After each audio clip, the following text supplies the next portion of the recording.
Hi, good morning families, good morning children if you're watching along. Today what I thought I would go through is what's in our boxes and what we're going to be doing this week. So it's a little bit of a long video, but we'll go through everything, and if you have any questions, feel free to ask.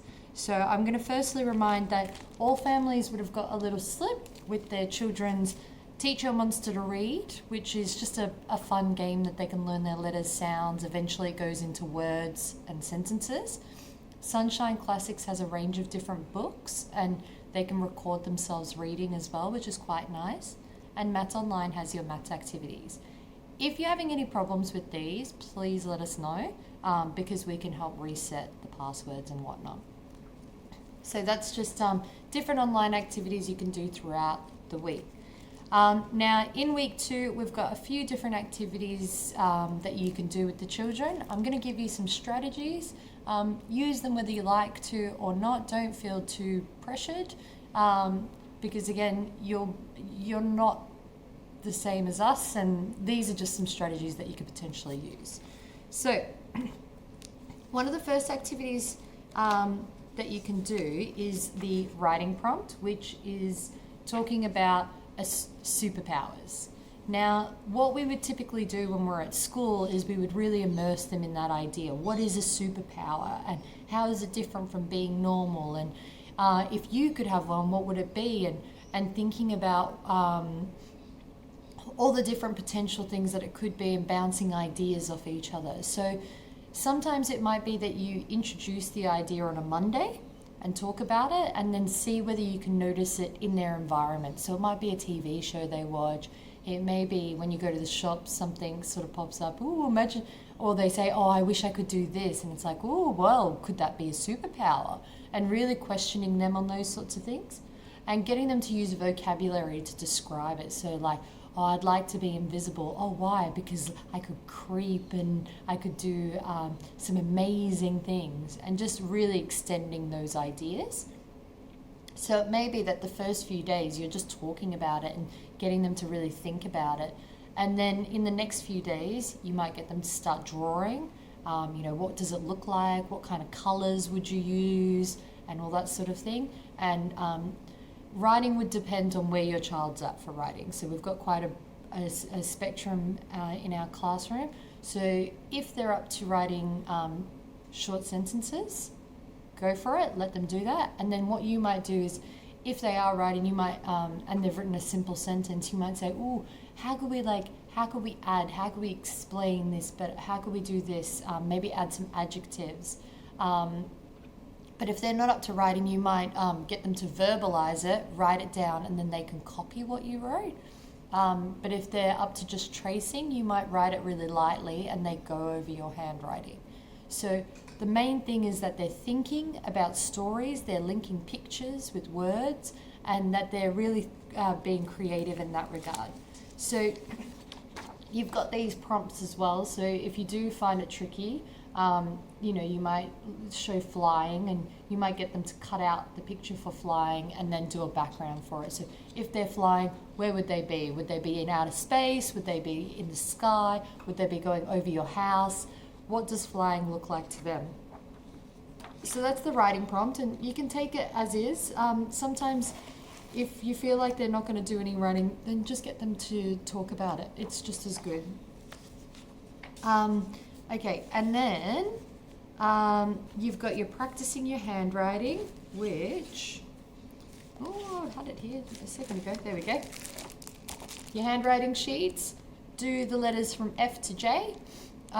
Just really model the handwriting, making sure that they're holding their pencil properly, and getting them to go slowly. If they're rushing, stop it. Get them to move on, come back to it another time, because they're not actually getting the benefits of taking it slow. So it needs to be sort of a calm, quiet environment. You might do just one letter a day, you might do one side a day, however it will work.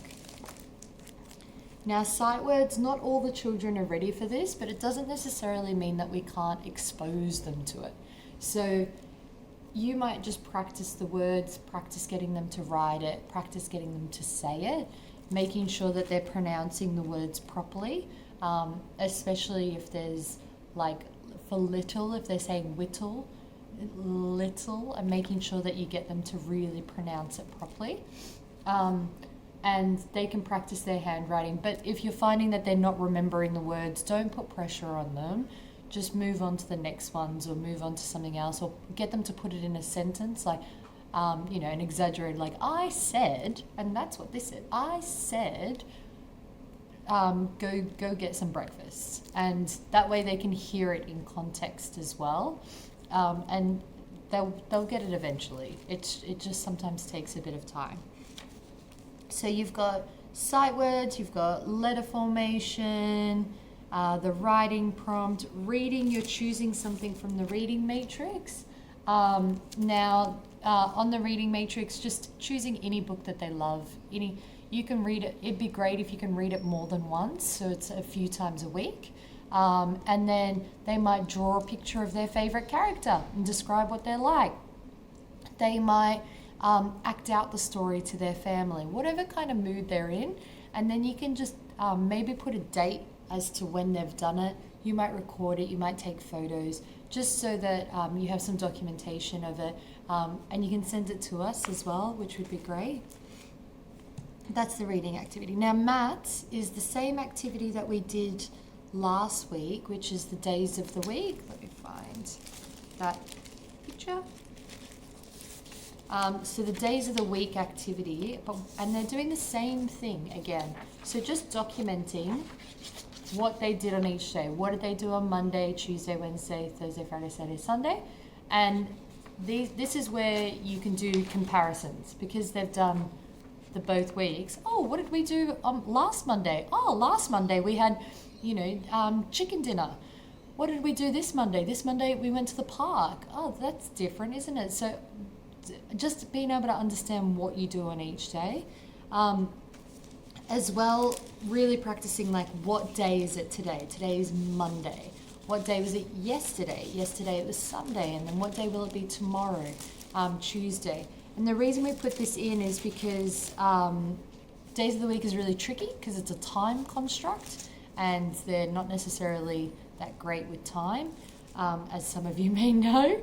So, getting them to practice the days of the week, getting them to work out what date it is, what month it is, however you like, but getting them to compare what they do on different days. And if there is a routine, that would be great as well. And then the final activity is completing the number line. So the number line has got stars that have got missing numbers, and the missing numbers are down here, and you're wanting them to put that in order. And fill in those missing ones. So you can do this in different ways, and you don't maybe wait to give them this, and instead start practicing with them on a whiteboard or on a pen, on a piece of paper, and that could look like this. So you could do, I'm going to write, the numbers 1, 2, 3, 4. And then what would go next? And then they can say 5. And then if you've got a whiteboard, you might cross out one of the numbers and say, what number is missing? And they can practice, and they need to be able to problem solve that between 2 and 4 is 3. So you might do those sorts of activities first before you start doing this.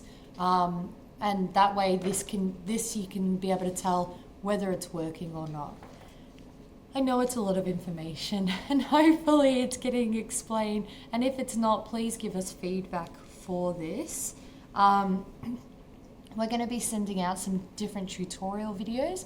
I'll be sending out some different math strategies towards the end of the week.